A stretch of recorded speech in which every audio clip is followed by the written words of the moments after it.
Okay, તો electoral bond શું છે? ઇલેક્ટોરલ બોન્ડ જ્યારે ભારતની અંદર ઇન્ટ્રોડ્યુસ નહોતો થયો તો એના પહેલા ભારતમાં કયા પ્રકારની વ્યવસ્થા હતી, આ દરેક બાબતોની આપણે ચર્ચા કરીશું પોડકાસ્ટની અંદર. 5 ઉદ્યોગપતિ Ambani Adani. The Supreme Court has finally started hearing a batch of petitions challenging the scheme for funding political parties.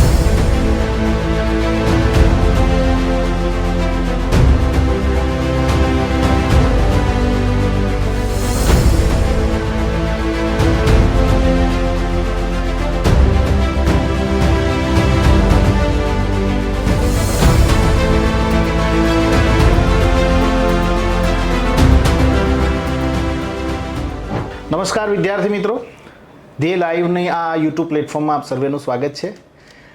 આજે આપણે નેશનલ ઇશ્યુ, હમણાં જે ડિબેટેબલ છે, દરેક ન્યૂઝ ચેનલ જોઈ લો તમે, દરેક સોશિયલ મીડિયા જોઈ લો, દરેક ઇન્ફ્લુએન્સર જોઈ લો, અત્યારે હાલ આ મુદ્દા ઉપર સૌથી વધારે ચર્ચા કરી રહ્યા છે.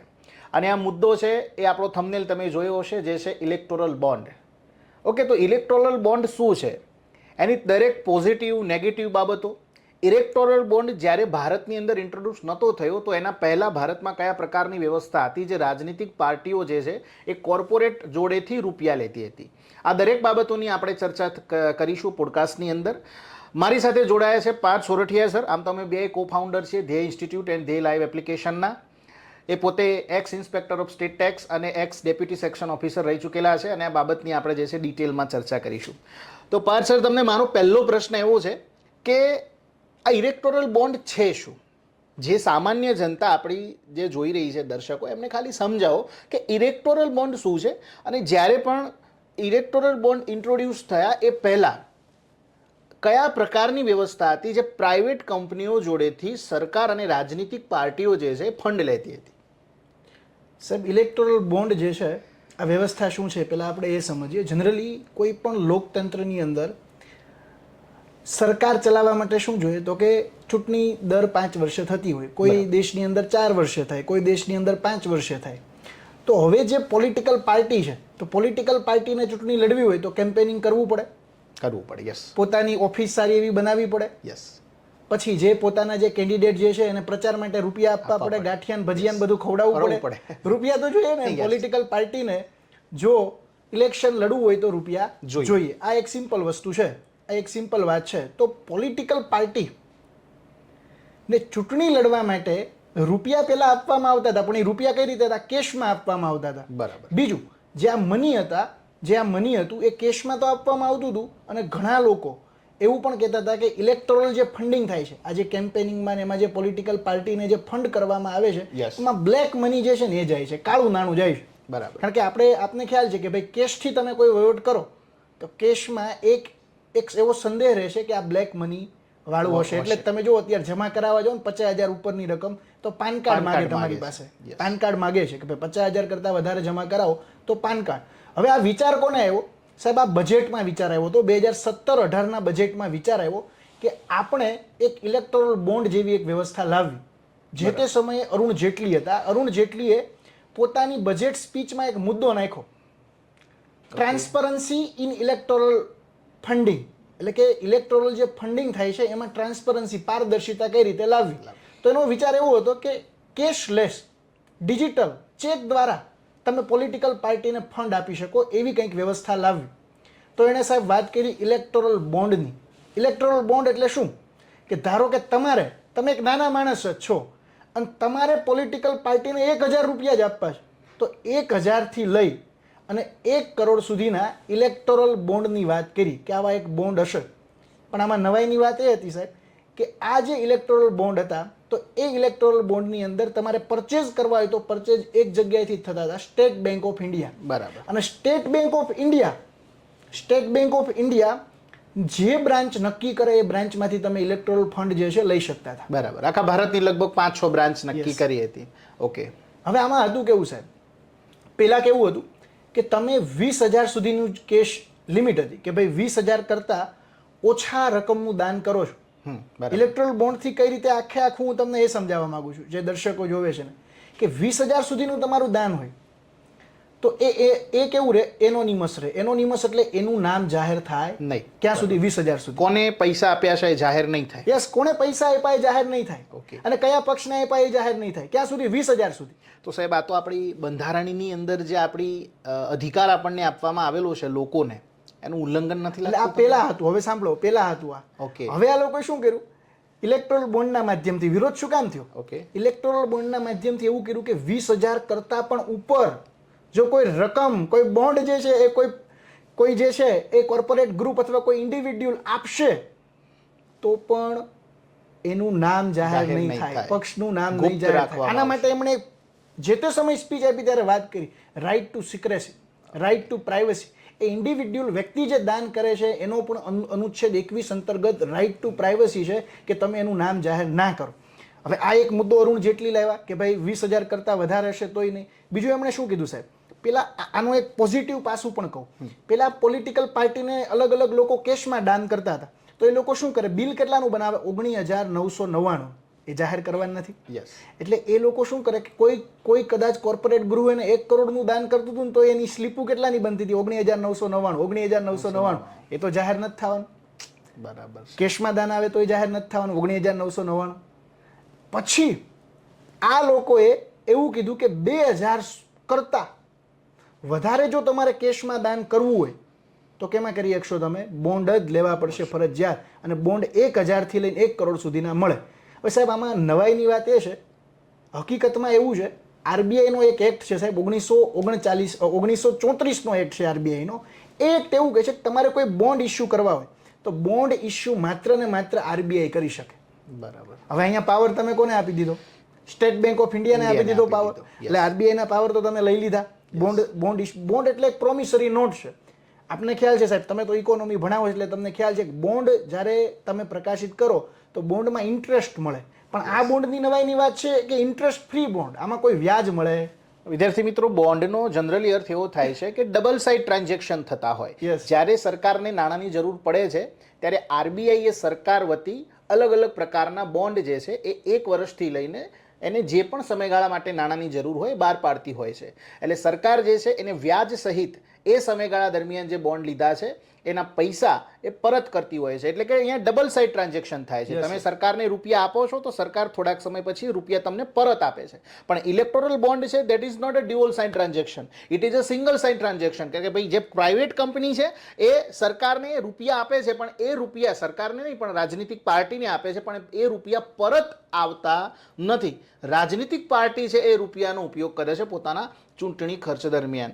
ક્લિયર છે? આ સિમ્પલ ફંડા છે. આ છે ઇલેક્ટોરલ બોન્ડ. બીજું સાહેબ, ઇલેક્ટોરલ બોન્ડની અંદર એ વસ્તુ એક એ બી છે કે ઇલેક્ટોરલ બોન્ડ જે છે, ઇલેક્ટોરલ જે બોન્ડ જે છે, આપણે એક વાત તો કરી કે 20,000 કરતા જે છે લિમિટ હતી દૂર કરી નાખી. હવે તમે ગમે એટલું આપી શકો અને અનામિતા છે. બીજું, આ બોન્ડ ક્યારે ઇસ્યુ થાય? આ બોન્ડ ક્વાર્ટરલી ઇસ્યુ થાય, 3 મહિને ઇસ્યુ થાય. બરાબર. 3 મહિને 10 દિવસનો ગાળો હોય ત્યારે તમને બોન્ડ મળે. જેમ કે તમે એક વ્યક્તિ છો, તમારે 2,000ના બોન્ડ લેવા છે તો એસબીઆઈની જે તે બ્રાન્ચમાં જવાનું, 2,000ના બોન્ડ લઈ આવવાના અને એ બોન્ડ તમે લીધા, એ પોલિટિકલ પાર્ટીએ કેટલા દિવસમાં ઇનકેશ કરવા પડે? તો કે 15 દિવસની અંદર. ઓકે સાહેબ, 15 દિવસમાં ના થાય તો માની લો કે કોઈ રાજનીતિક પાર્ટીને XYZ નામની પ્રાઇવેટ કંપનીએ 2,000 રૂપિયાના બોન્ડ લઈને આપી દીધા એસબીઆઈ બ્રાન્ચમાંથી. હવે એ રાજનીતિક પાર્ટી 15 દિવસની અંદર એ ટ્રાન્ઝેક્શન, એ રૂપિયા લેતી નથી તો શું થાય? ઇનકેશ કરાવવા પડે. જો નથી કરતી તો સાહેબ આપણા દેશની અંદર એક ફંડ છે PM નેશનલ રિલીફ ફંડ. એ ફંડની અંદર બધા રૂપિયા જતા રહે. બરાબર બરાબર. એ ફંડ એક બનાવ્યું છે જેની અંદર આપણે એ રૂપિયા જે છે જતા રહેશે. ઓકે સાહેબ, બીજો એક મારો પ્રશ્ન છે કે આના જ્યારે ન્યૂઝ આવ્યા અને જ્યારે આ પસાર કરવાનું હતું ઇલેક્ટોરલ બોન્ડનું જે બિલ સંસદની અંદરથી, ત્યારે ધન વિધેયક તરીકે પસાર કરવામાં આવેલું છે. What is the reason behind that? શું રીઝન હોઈ શકે આના પાછળનું સાહેબ? આ સ્કીમ આવી 2017માં. 2017માં જ્યારે ઇલેક્ટોરલ બોન્ડની સ્કીમ આવી, આમ તો 2018માં ડિપાર્ટમેન્ટ ઓફ ઇકોનોમિક અફેરે આને લાગુ કરી, પણ 2017માં નાણાં વિધેયક તરીકે તમે કીધું લાવ્યા. હવે નાણાં વિધેયકમાં સાહેબ સરકારે એક છટકબારી ગોઈતી. હવે 2017ની અંદર સરકાર પાસે રાજ્યસભાની અંદર બહુમતી નહોતી. હવે આપને ખ્યાલ છે આર્ટિકલ 110 એ ધન વિધેયકની વાત કરે છે, મની બિલની વાત કરે છે. તમે કોઈ એક્ટને અથવા તમે કોઈ બિલ મની બિલ તરીકે લાવો, નાણાં વિધેયક તરીકે લાવો, એટલે એક તો પેલા રજૂ ક્યાં થાય, લોકસભામાં જ રજૂ થાય. બીજું કે રાજ્યસભા પાસે ખાલી 14 દિવસનો જ સાહેબ ટાઈમ હોય. 14 દિવસમાં ફરજિયાત રાજ્યસભાએ પાસ કરવું પડે. એટલે મની બિલમાં રાજ્યસભા પાસે કોઈ પાવર હોય નહીં. એટલે આ લોકો શું કર્યું, રાજ્યસભાને બાયપાસ કરવા માટે મની બિલ તરીકે લાવ્યા. હવે તમને એમ થાય કે કયા એક્ટ અંતર્ગત લાવ્યા. હવે આમાં સાહેબ આને સુધારો શું કર્યો ખબર છે? ઇન્કમ ટેક્સ એક્ટમાં સુધારો કર્યો. હવે ઇન્કમ ટેક્સ, કારણ કે અનુચ્છેદ 110 શું કહે છે કે તમે કર વધારો, ઘટાડો અથવા ઇન્કમ ટેક્સ કરમાં કંઈક ચેન્જીસ કરો ને તો એ મની બિલ કહેવાય. હવે ખાલી એવું નથી કે આણે એક એક્ટમાં ચેન્જ કર્યો, આણે ઘણા એક્ટમાં ચેન્જીસ કર્યા. કંપનીઝ એક્ટમાં ચેન્જ કર્યો. બરાબર સાહેબ, કંપની એક્ટમાં ચેન્જ કર્યો. ખાલી આ લોકો લાવ્યા મની બિલ તરીકે, પણ બીજા અલગ અલગ એક્ટ હતા. ઇન્કમ ટેક્સ એક્ટમાં ખાલી ચેન્જ નહોતો કર્યો. ઇન્કમ ટેક્સ એક્ટમાં તો એવું કહી દીધું કે આ બોન્ડમાં જે ટ્રાન્ઝેક્શન થાય ને એનું ઓડિટ નહીં કરવાનું. આ બોન્ડ થ્રુ જે ટ્રાન્ઝેક્શન થાય એનું ઓડિટ જે છે ઇન્કમ ટેક્સ ડિપાર્ટમેન્ટે કરવાનું નહીં. આ રીતે એક ચેન્જીસ કર્યો ને એ રીતે મની બિલ તરીકે લાવ્યા. એટલે ત્યારે વિરોધ પક્ષે આનો વિરોધ પણ કર્યો હતો કે ભાઈ આ રીતે તમે મની બિલ તરીકે ન લાવી શકો, નાણાં વિધેયક તરીકે ના લાવી શકો, કારણ કે યુ આર બાયપાસિંગ. કારણ કે રાજ્યસભા કોને રિપ્રેઝેન્ટ કરે છે? રાજ્યોને. રાજ્યસભા અને જે લોકસભા જે છે બંને મિક્સ થઈને તો એક ફેડરલિઝમને રિપ્રેઝેન્ટ કરે છે, સંઘવાદને રિપ્રેઝેન્ટ કરે છે. તમે એને બાયપાસ કરો છો. સાચી વાત છે સાહેબ. એ એક્ટમાં તો સુધારો કર્યો હતો. રિપ્રેઝેન્ટેશન ઓફ પીપલ એક્ટમાં પણ એક સુધારો કર્યો અને એક સેક્શન એડ કર્યો 29C. અને 29C માં તો એવું કીધું છે કે કોઈ પણ પોલિટિકલ પાર્ટી જે છે એની વાત કરે છે કે રજિસ્ટર્ડ પોલિટિકલ પાર્ટીની વાત કરે છે. હવે આ બોન્ડ સાહેબ મળે કોને? આપને તો એ થાય ને કે આ એક પ્રશ્ન પાછો તમને હું એ જ પૂછવાનો હતો કે ઇલેક્ટોરલ બોન્ડ છે એ માની લો કાલ હવાર મારે પાર્ટી ખોલી નાખવી છે તો મને મળે ખરા? કાલ હવાર તમારે ખોલી નાખવી છે તમને મળે? તો એકચ્યુઅલમાં કોઈ ક્વોલિફિકેશન છે ઇલેક્ટોરલ બોન્ડ મેળવવા માટેની? કોઈ ક્વોલિફિકેશન, કોઈ લાયકાત કે આ જ પાર્ટી જે છે એ ઇલેક્ટોરલ બોન્ડ મેળવી શકે છે? ઓકે, એવી કોઈ ક્વોલિફિકેશન છે? હવે સાહેબ જો આમાં તો કેટલી બહુ બધી પાર્ટી હોય, કારણ કે ભારત દેશ મલ્ટી પોલિટિકલ પાર્ટીનો દેશ છે. બહુ બધી political party. Right to contest election is your constitutional right.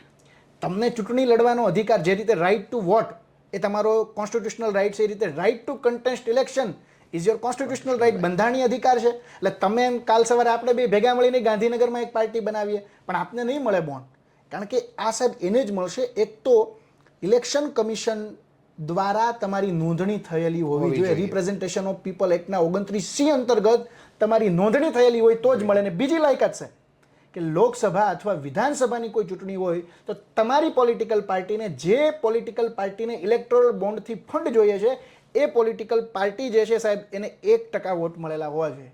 એમ તો અહીંયા બિન સચિવાલયના આંદોલન વખતે એક વ્યક્તિએ બેરોજગાર કરીને એક પાર્ટી કંઈક બનાવી હતી, હવે એને 1% વોટ જ નહોતા મળ્યા. એવી તો ઘણી પોલિટિકલ પાર્ટી છે જેને નથી મળતા. એટલે આ એક ક્વોલિફિકેશન છે, એને જ મળશે.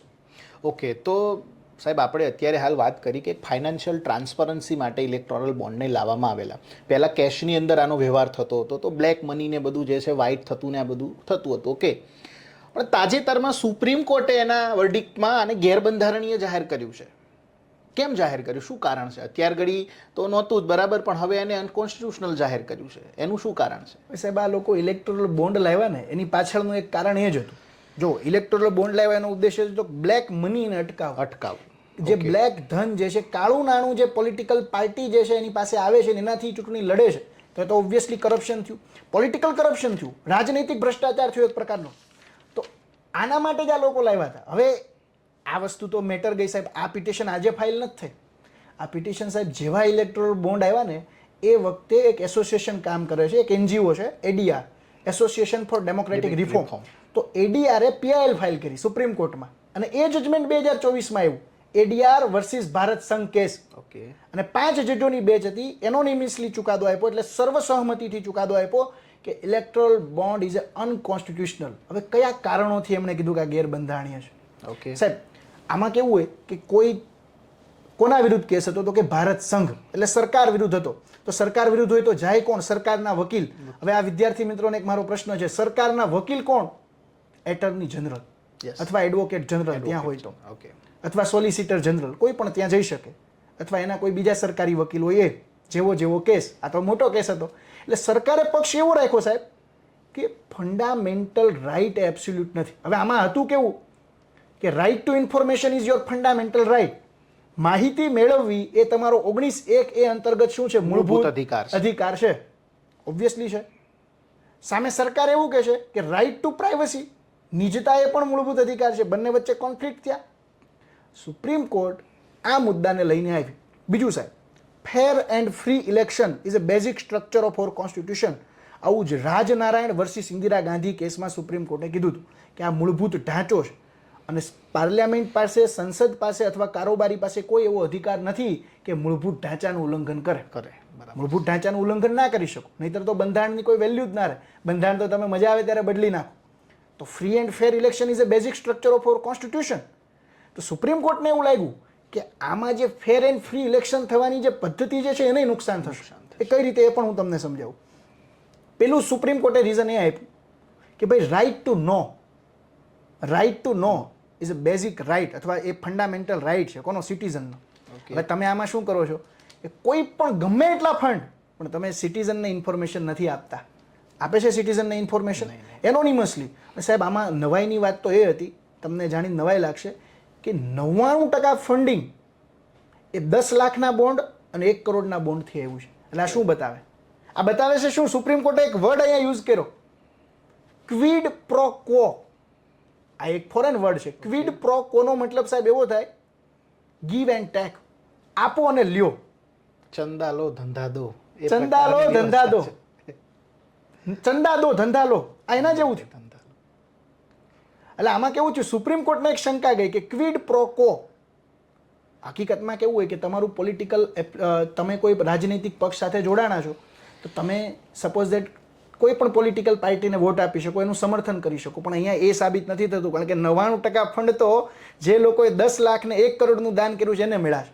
એટલે સુપ્રીમ કોર્ટે એ કીધું કે તમારી કોઈક લાલચ હશે.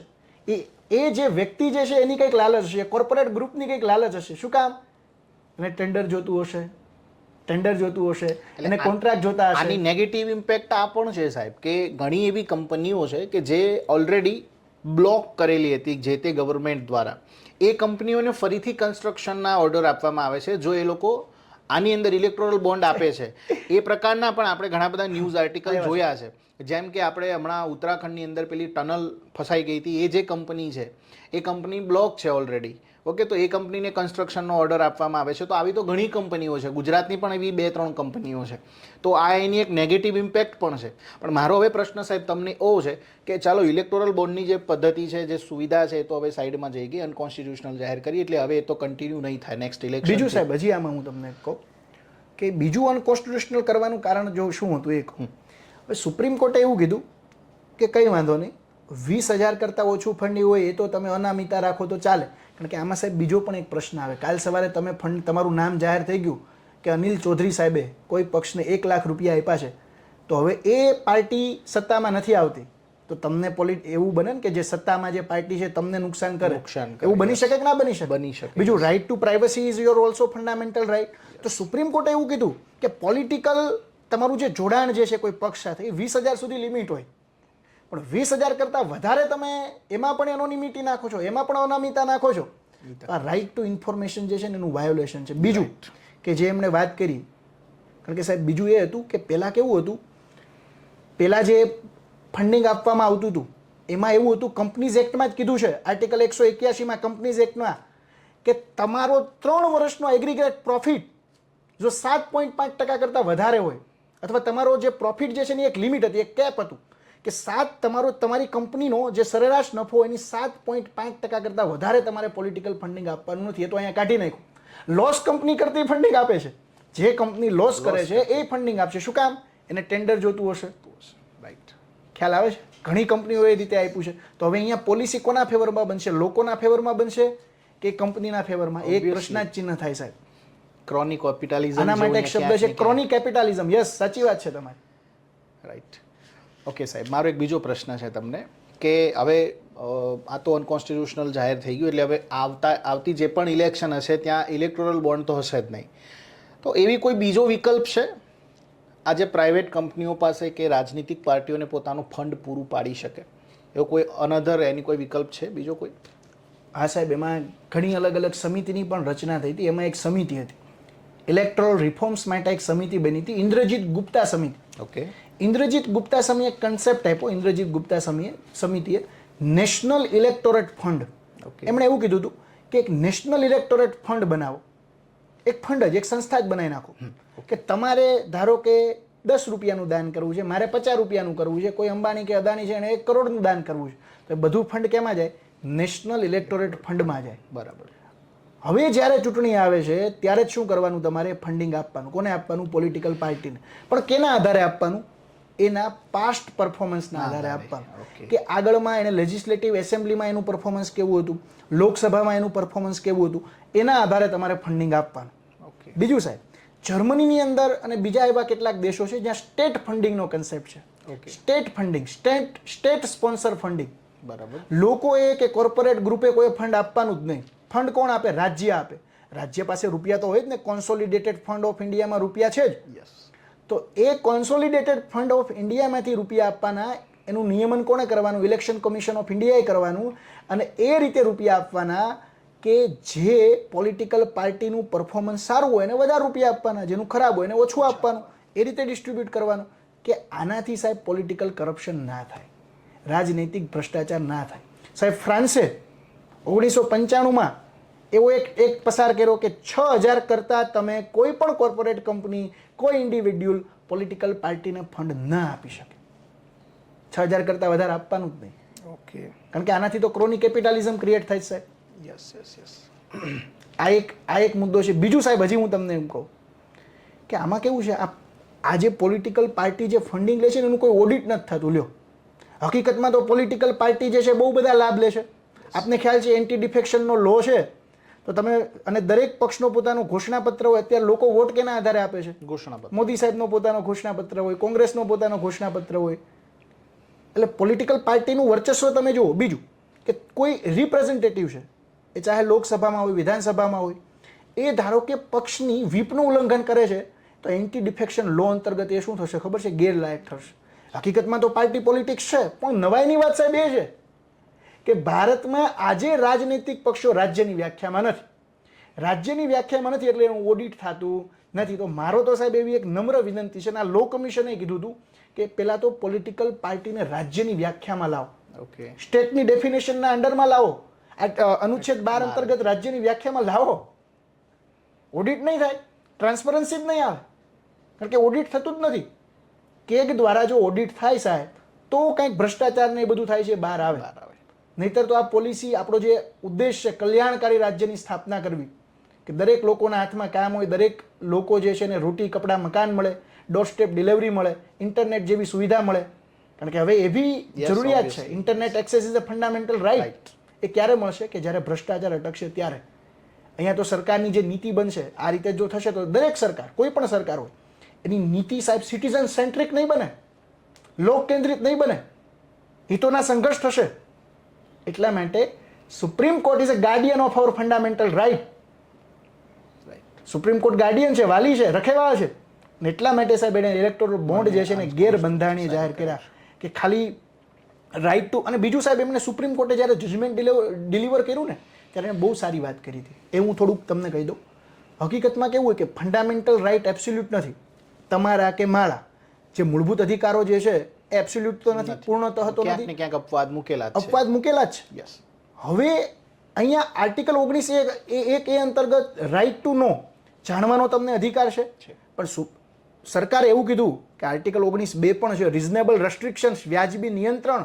અમે આ વ્યાજબી નિયંત્રણ મૂક્યું છે. ત્યારે સુપ્રીમ કોર્ટે એમને પ્રશ્ન કર્યો કે ભાઈ 19(2)માં બ્લેક મનીને કબ કરવાની ક્યાં વાત છે ભાઈ? એમાં તો દેશની એકતા, દેશની અખંડતા, દેશની સુરક્ષા, ડિફેમેશન, કન્ટેમ્પ્ટ ઓફ કોર્ટ, આ બધી વાતો છે. આમાં તો કંઈ કીધું જ નથી. 19(2)માં તમે આ વસ્તુ એડ જ નથી કરી કે અમારે બ્લેક મનીને કબ કરવી છે, એટલા માટે અમે આ લાવીએ છીએ. અને સુપ્રીમ કોર્ટે ત્યારે કીધું સાહેબ, સુપ્રીમ કોર્ટે બહુ સારી વાત કરી. હું તમને ઉદાહરણ આપું છું કે અહીંયા એક મચ્છર છે સાહેબ, ધારો કે હવે આ મચ્છરને મારે મારવું છે, કારણ કે જો એ મચ્છરને હું મારી નહીં તો મને કરડી જાય. મચ્છરને મારવા માટે હું જે છે એ નાઇટ આઉટ લાવું, સારું કે કોઈ મોસ્કીટો રિપેલન્ટ લાવું તો એ મચ્છર મરી જાય. હું મચ્છર મારવા માટે બંદૂક લાવું, હું મચ્છર મારવા માટે અહીંયા બોમ્બ ફોડું, અને મચ્છર મારવા માટે બ્રહ્મોસ મિસાઇલ લાવું. બધાથી મચ્છર તો મરશે જ. પણ સુપ્રીમ કોર્ટે એવું કીધું કે લિસ્ટ રસ્ટ્રિક્ટિવ પ્રેક્ટિસ કઈ છે, ઓછામાં ઓછી કઈ એવી પ્રેક્ટિસ. સુપ્રીમ કોર્ટે એક ડોક્ટરીન આપી સાહેબ, લિસ્ટ રસ્ટ્રિક્ટિવ પ્રેક્ટિસ ડોક્ટરીન, કે તમારે એક વસ્તુ ધ્યાન રાખવાની જ્યારે કાયદા બનાવો અથવા કોઈ યોજના લાવો કે એવી પ્રેક્ટિસીસ હોવી જોઈએ કે જેનાથી એવું રિઝનેબલ રેસ્ટ્રિક્શન્સ હોવું જોઈએ કે જેનાથી લોકોના અધિકાર જે છે ન્યૂનતમ જે છે વાયોલેટ થાય. આ તો એનો ઉપાય જ નથી. આના કરતાં બીજા પણ તમે કોઈ ઉપાય લાવી શકો કે જેનાથી ઇલેક્ટોરલ ફંડિંગની અંદર ટ્રાન્સપરન્સી આવે. લાવો રાજનૈતિક પક્ષને રાજ્યની વ્યાખ્યામાં, પોલિટિકલ પાર્ટીને લાવો, પિરિયોડિક ઓડિટ કરાવો. પિરિયોડિક ઓડિટ કરાવો. બીજા પણ ઘણા ઉપાયો છે, આ તો એનો ઉપાય નથી. એટલે સાહેબ સુપ્રીમ કોર્ટે આ વાત કરી હતી. ઓકે વિદ્યાર્થી મિત્રો, આપણે ઇલેક્ટોરલ બોન્ડ વિશે દરેક બાબતની ચર્ચા કરી છે. આઈ હોપ તમને આવનારી કોઈ પણ એક્ઝામમાં અથવા તો આપણે કોઈ પણ ઇન્ટરવ્યૂ આપવા માટે જાઓ છો આવતી કોઈ પણ યુપીએસસી કે જીપીએસસી વર્ગ 1 અને 2 ની અંદર, તો પણ આ બધા મુદ્દાઓ જે છે તમારા ઇન્ટરવ્યૂની અંદર ક્યાંક ને ક્યાંક પેનલ સાથે ડિસ્કસ થાય છે, તો તમને એક એનાલિટિકલ વ્યૂ જે છે અહીંયા આગળ ખબર પડે છે. સુપ્રીમ કોર્ટનો શું વ્યૂ છે, સરકારનો શું વ્યૂ છે, આનાથી ફાઇનાન્શિયલ ટ્રાન્સપરન્સી કઈ રીતે નથી જળવાતી, કયા કયા આર્ટિકલનું ઉલ્લંઘન થાય છે, દરેક બાબતોની અમે ચર્ચા કરી છે. આ જ પ્રકારે આવનારા સમયની અંદર હું અને પાજ સાહેબ 2 જણા અને અહીંયા આગળ આપણે બીજા પણ આપણા જે એક્સપર્ટ મિત્રો છે, અધિકારી મિત્રો છે, એમને પણ લાવીશું. એમના અનુભવો, એમની ફિલ્ડનો એક્સપિરિયન્સ અને દરેક બાબતો આપની સામે ઉજાગર કરીશું. આશા રાખું છું આપને મજા આવી હશે. Thank you. જય હિન્દ, જય ભારત. જય હિન્દ દોસ્તો.